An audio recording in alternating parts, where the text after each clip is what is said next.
Hello दोस्तों, YouTube की HP math by RP channel पर आप सभी लोगों का हार्दिक स्वागत एवं अभिनंदन करते हैं। आज हम लोग परिमेय संख्याओं का निरपेक्ष मान ज्ञात करना सीखेंगे। तो आइए देखते हैं। मान लीजिए यहाँ एक चौमुहानी है, यानी दो सड़कों का या दो रास्तों का यहाँ मिलन बिंदु है। यहाँ से कोई व्यक्ति मान लीजिए ए 3 किलोमीटर इधर चला, बी 3 किलोमीटर इधर चला ऊपर की तरफ, और सी 3 किलोमीटर बाईं तरफ, और डी 3 किलोमीटर नीचे की तरफ चला।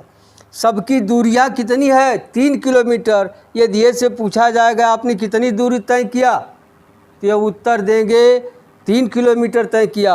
अगर सी से पूछा जाए कितनी दूरी तय किया, तो क्या उत्तर देंगे? 3 किलोमीटर दूरी तय किया। और अगर इससे पूछा जाए बी से आपने कितनी दूरी तय किया, तो यह क्या उत्तर देंगे? 3 किलोमीटर दूरी तय किया। उसी तरह से डी से भी पूछेंगे आपने कितनी दूरी तय किया, तो ये भी उत्तर देंगे 3 किलोमीटर दूरी तय किया। लेकिन इन लोगों के उत्तर से ये पता नहीं चलता है कि यह दूरी किधर तय किए हैं, बाएं किए हैं या दाएं किए हैं, ऊपर किए हैं या नीचे किए हैं। तो इस दिशा को ज्ञात करने के लिए बाईं तरफ जो दूरी तय की है उनको -3 लिख देते हैं, और जो नीचे की तरफ दूरी तय किए हैं उनको -3 किलोमीटर लिख देते हैं, और दाहिने और ऊपर की दूरी धनात्मक होती, इनके दूरी के पहले प्लस लिख देते हैं। ठीक है। अब आप देखिए, यह ऋण और धन क्या बताता है? इनकी दिशाओं को बताता है कि किधर दूरी चल रहे हैं। ठीक है। अगर ऋण धन को न होकर, जैसे पहले हमने पूछा, इनसे पूछा गया कि आप कितनी दूरी तय किए, तो कहेंगे 3 किलोमीटर दूरी तय किए। तो यही होता है निरपेक्ष मान। ये क्या उत्तर देंगे? 3 किलोमीटर हमने दूरी तय किया, लेकिन दूरी ऋण 3 किलोमीटर तय किए हैं। यही होता है निरपेक्ष मान। यानी आप यूँ देखिए, संख्या रेखा पर यहाँ 0 है, इधर है -1, -2, -3, -4, -5, इसी तरह से इधर 1 2 3 4 5। ठीक है। देखिए यह क्या रहा? पूर्णांक रहा। यदि इसी में हम 5 से भाग दे दें तो यह क्या बन जाएगा? परिमेय संख्या बन जाएगा ना। इसी तरह इसमें भी यहाँ 1/5 कर दे, 2/5 कर दे, 3/5 कर दे, 4/5 कर दे, 5/5 कर दे। यहाँ भी 5 5 5 5 5, ये परिमेय संख्याएं बन गई।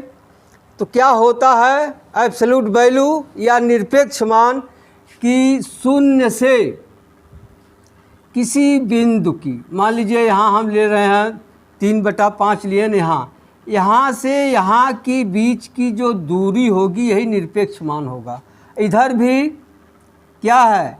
ऋण 3 है, यहाँ से लेकर यहाँ तक की बीच की दूरी यह क्या होगी? 3/5 होगी। 3/5 किलोमीटर होगी। लेकिन अगर ऋण रहेंगे, ऋण लिखेंगे, तो यह बताएगा कि किधर है? बाईं तरफ है। लेकिन वास्तव में कुल दूरी कितनी चले हैं? 3/5 किलोमीटर। तो आइए अब देखते हैं किसी परिमेय संख्या का निरपेक्ष मान कैसे निकालते हैं। किसी परिमेय संख्या का निरपेक्ष मान कैसे निकालते हैं? आइए देखिए, अगर पूछ दिया जाए 3/5 का निरपेक्ष मान बताइए, तो आप जानिए निरपेक्ष मान इसको कैसे लिखते हैं? 2 खड़ी पाई के अंदर लिखते हैं। 2 खड़ी पाई, इसे कहते हैं मापांक या मॉडुलस कहते हैं। मॉडुलस 60 में इसको सिर्फ माड के नाम से ही जानते हैं। माड कहिए, यह क्या है? माड है। तो 3/5 का निरपेक्ष मान हो जाएगा माड 3/5। क्या हो जाएगा? 3/5 का निरपेक्ष मान माड 3/5। अब इस माड को आपको हटाना है। देख रहे हैं ये सीधी रेखा है। देखिए थोड़ा सा हम देहाती में बता रहे हैं, आप लोग घबराइएगा नहीं। यह क्या है? सीधी रेखा है। इसमें से 3/5 को निकलना थोड़ा मुश्किल होगा, तो इसको झुकाना होगा। तो क्या करेंगे? इसको थोड़ा इस तरह से झुका दीजिए, आराम से निकल जाएगा। 3/5 लिखिए। और एक चीज़ ध्यान रखना है, 3/5 के पहले यहाँ कौन सा चिन्ह छिपा है? धन। आप जानते हैं धन, जिसे मनी आप कहते हैं, मनी हमेशा छुपा के रखा जाता है। तो यहाँ धन छिपा है, तो याद रखिए यहाँ अगर धन छिपा है, जब इसको आप मोड़ेंगे यानी कोष्टक बनाएंगे तो यहाँ भी धन लिख देंगे। क्या लिख देंगे? धन लिख देंगे। आप कोष्टक को हटाना है। धन धन का गुणनफल क्या होता है? धन होता है। तो यहाँ हो जाएगा 3/5। दिमाग में बैठ गया होगा। ध्यान रखिए यह क्या है? छड़ी है। इसको हटाने के लिए छड़ी को थोड़ा मोड़ दीजिए। जब आप मोड़ देंगे तो कोष्टक बन जाएगा और धन यहाँ छिपा है, धन। और जब आप मोड़ेंगे यहाँ जो चिन्ह यहाँ छिपा वह चिन्ह यहाँ लिखना है आपको। ठीक है। अब आइए थोड़ा ऋणात्मक का मान देखें। ऋण 5/12 है। ऋण 5/12 इसका निरपेक्ष मान निकालना है। इसका निरपेक्ष मान ये हो जाएगा, अभी अभी आपसे हमने बताया। इसका निरपेक्ष मान निकालने के लिए इसको मोड़िए, इस तरह मोड़ दीजिए और ऋण 5/12 लिख लीजिए। और अभी बताएं जो चिन्ह यहाँ है वही कोष्टक के बाहर लिख दीजिए। अब कोष्टक हटाइए। ऋण ऋण का गुणनफल धन होता है। 5/12 ही हो गया। ऋण 5/12 का निरपेक्ष मान क्या हो गया? 5/12। धन आप लिखिए या न लिखिए, धन छिपा रहता है। इसी तरह से दूसरा उदाहरण लीजिए। ऋण 12/7 का निरपेक्ष मान कैसे? इसको क्या पढ़ेंगे? माड ऋण 12/7। माड ऋण 12/7। अब आप जानते हैं ऋण ऋण का भागफल धन होता है, तो आप इसे अंदर ही 12/7 लिख सकते हैं। अब यहाँ धन छिपा है, क्या करेंगे? धन कोष्टक में धन 12/7। अब कोष्टक हटा देंगे, क्या आ जाएगा? धन 12/7। ये उत्तर हो गया। इसका निरपेक्ष मान या एब्सोल्यूट वैल्यू क्या हो गया? धन 12/7। चलिए आगे देखते हैं एक आध उदाहरण और।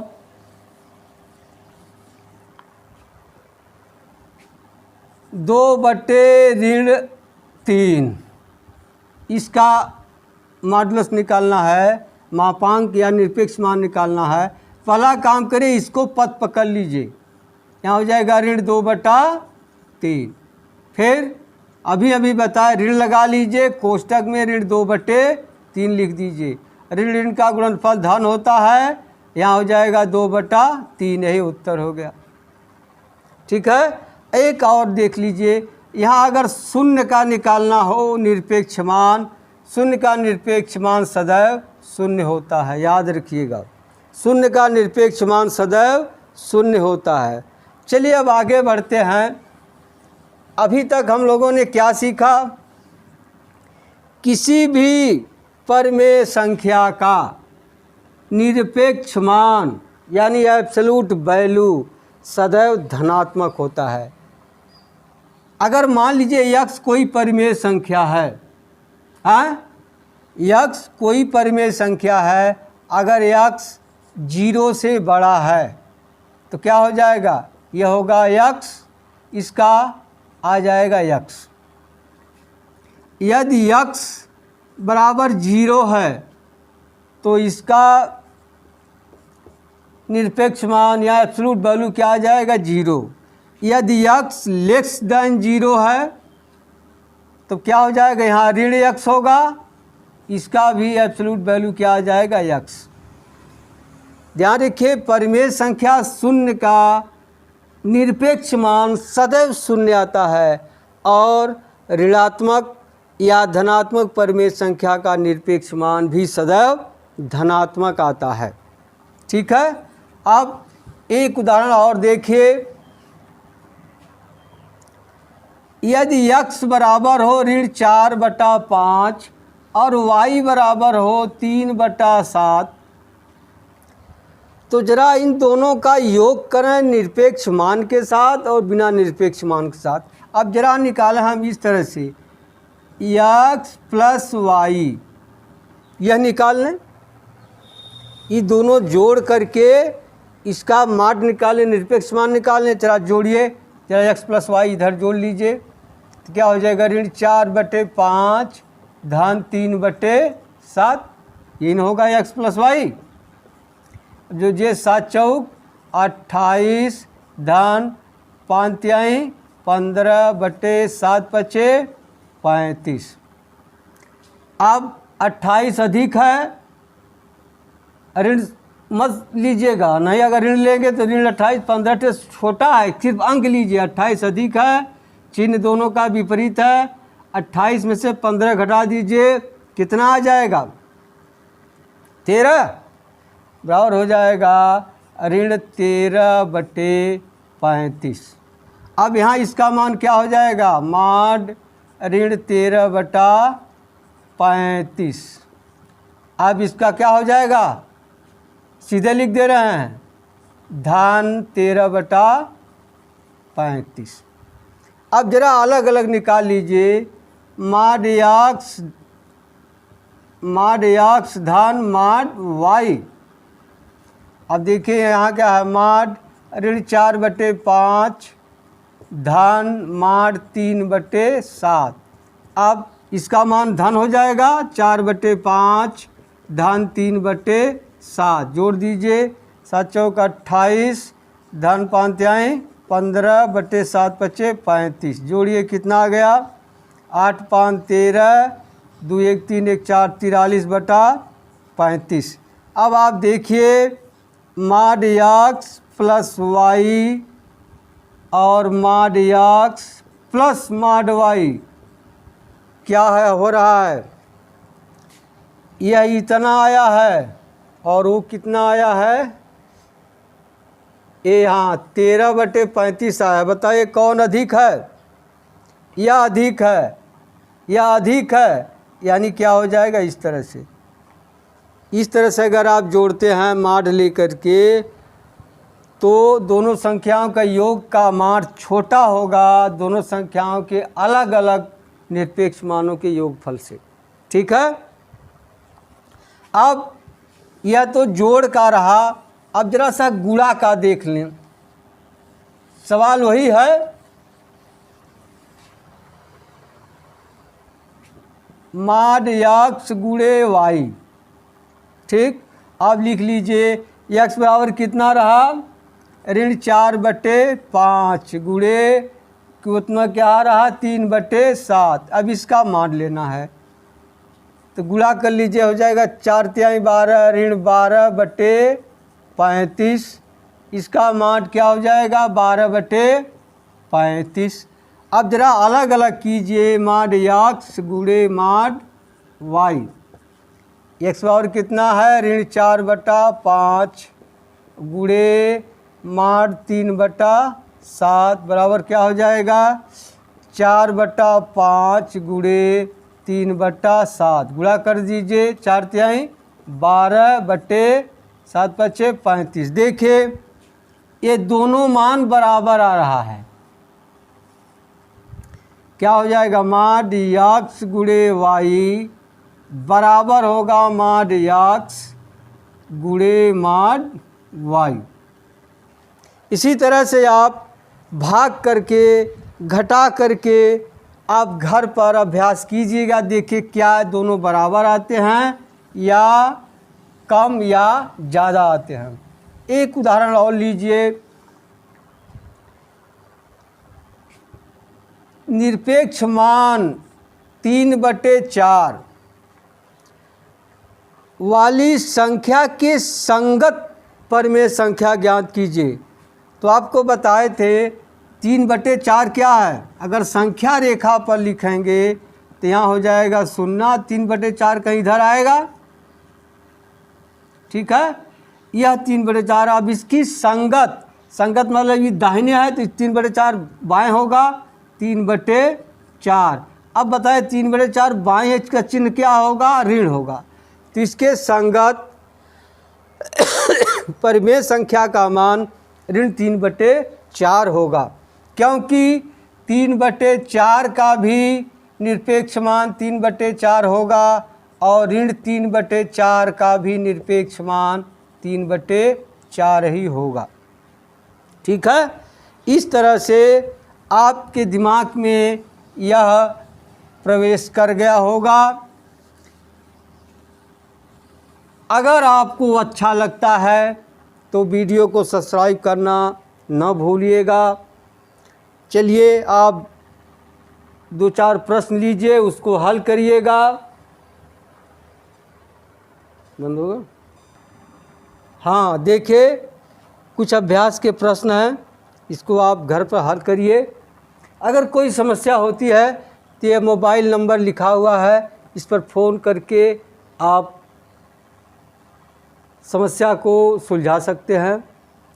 अब समय हो गया, चलिए मिलते हैं अगली वीडियो में, तब तक के लिए धन्यवाद।